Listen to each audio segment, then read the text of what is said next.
Hey, welcome to today's episode of the Daily Reality Check. 10 minutes of your time. That's all I'm asking for.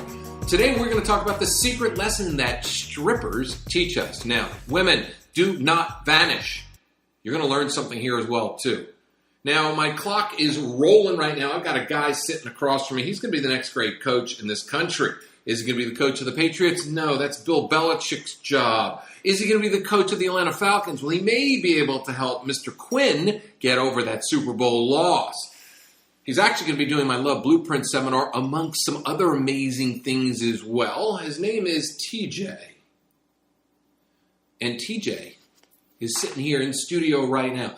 TJ, we were out the other night having like a really fucking good time, man. We were talking, we were hanging, we were having dinner, and you came up with something called the secret lesson that strippers teach us. I mean, first off, you know I'm not a porn-obsessed, stripper-obsessed kind of man. Here is a confession, okay? I do not watch porn. I watched porn when I was a little kid, 15 years old. I took a look at it, I watched it, and I thought to myself, my mind is far more creative than what some creepy person in Van Nuys can put on the screen. And I never really watched it much again.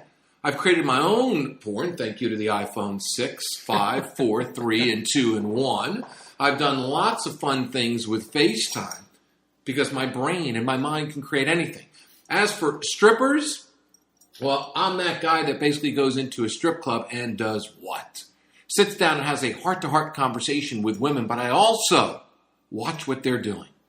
And what are women doing in a strip club? They're sitting there and they're coming over and they're making a guy who feels pretty goddamn lonely feel pretty good. They've got a good job. The guy doesn't even realize how much he's being hustled because the woman comes over and smells like that amazing stripper perfume. They all seem to have the same perfume. I think they get it from Bed Bath and Body Works, right? It all smells a little bit like something fruity, yet something a little slutty. It's really hot. And also, whenever they give you a hug, you stink from it afterwards because they know what they're doing.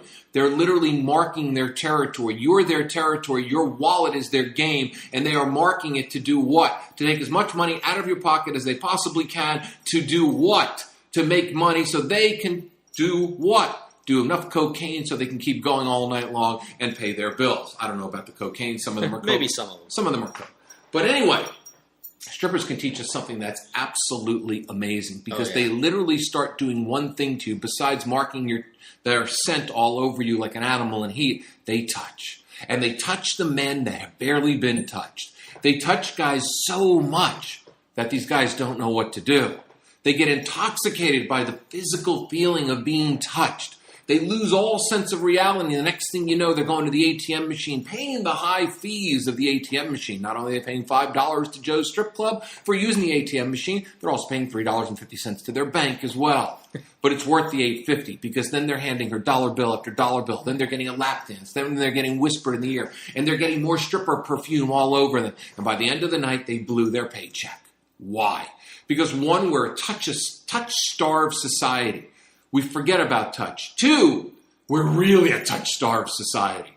We don't touch one another at all. So important. It's so important. So tell me, when it comes down to going out on a date and meeting somebody, the key to literally creating attraction is, and you've got 6 minutes and 30 seconds to go and tell everybody how the secret lesson of strippers teach us what. Well, David, first of all, thank you for this opportunity to talk. I appreciate it. Guys come to me all the time and they tell me about the first date and how it just didn't go anywhere, or even the second date. And my first question to them is, did you touch her? And they're like, no, I just didn't have an opportunity. And there's so many opportunities to touch. It's interesting because for guys going to a strip club, it's very entrancing. We're very visual creatures. So we see these women dancing and they might be touching us and they smell good, but the same way that a guy is entranced by just an amazing body of a woman dancing in front of him is the same effect that it has on women as far as touch. Absolutely. And you've got to introduce the touch at a gradual pace. Touch the elbow, touch the small of the back. You don't want to be too tight on the top. Hugs. The second you see somebody on a date, the second you meet up with them, you give them a hug and you give them a kiss on the cheek. Absolutely. We've done that. Our grandmothers did that to us. Right. Our mothers did that to us. But we don't do that. We go out on dates and we are as stiff as a walking erection. We meet this girl, we don't get up, we don't do anything. Immediately you touch.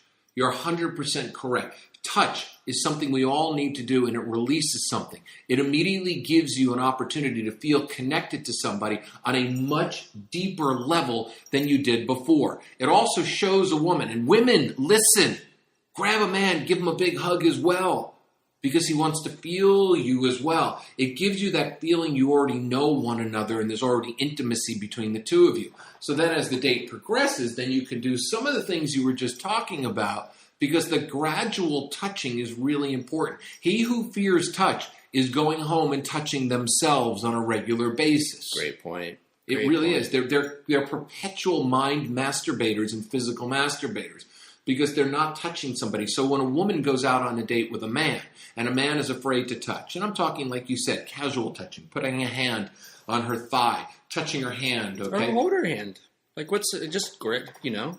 I like to, if I meet a woman, and I know instantly that I'm attracted to her, then what I'll do is I will shake her hand. But as we're letting go, at that last second, I will squeeze onto her hand, and I'll get this look from her like, whoa.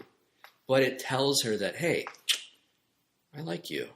And it also tells her that I'm not afraid to go after what I want.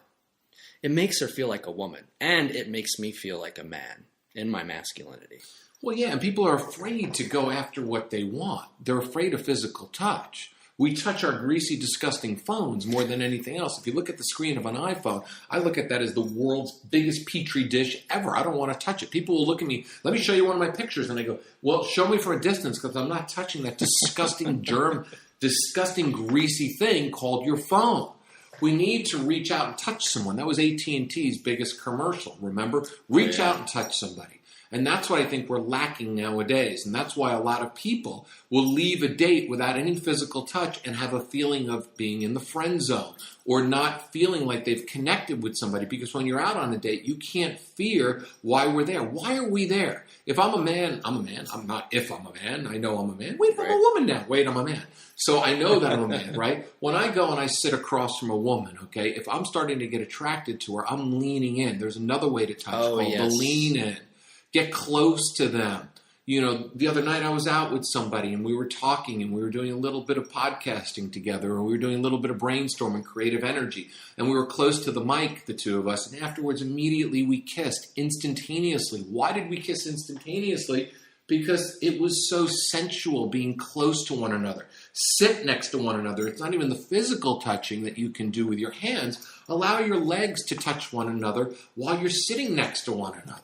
Well, and what's another thing, too, that us coaches really talk to our clients about, right? You hear a lot in our industry about body language. Well, there's a different body language at play here. We're transmitting energy through touch, which also is it gives a sensual vibe. It escalates sexual energy, which is very important. And you definitely want that on the second date because it gets you to the third date, right? So not only think about, you know, body language as a visual thing and what we're communicating, but when you touch somebody, there's some communication going on there that nobody sees. It's only felt. And it's very powerful. And you have to do it if you want to let this person know that, hey, I like you and I don't mind spending time with you and I don't mind getting close. A lot of the date is felt and not talked about. Words are wonderful. You know, I'm a master at words. You're wonderful at words too. I'm a wordsmith. A lot of people aren't even wordsmith. It's funny though that I've watched people, the more people touch one another, the more powerful the connection will be, regardless of what the words are. The less you touch, the more overanalyzation comes into the words. Right. The wordplay becomes overanalyzing. Women will overanalyze a date when they are not being touched because they don't feel sensual. They get dressed up. They don't feel really great. And they start realizing, okay, that maybe this guy is afraid of them. And when you're afraid of your date, she is not going to look at you in your masculine. She's going to feel that she's with a man with a mangina.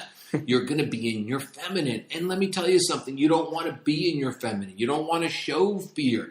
Anyway, we're at 9:45 and counting. We need to get the hell out of here because I made a promise every single day. You give me 10 minutes, I'll give you today's reality. Today's reality is the secret lessons that strippers teach us. It's called touch. You got it. We're out. 10 minutes and on.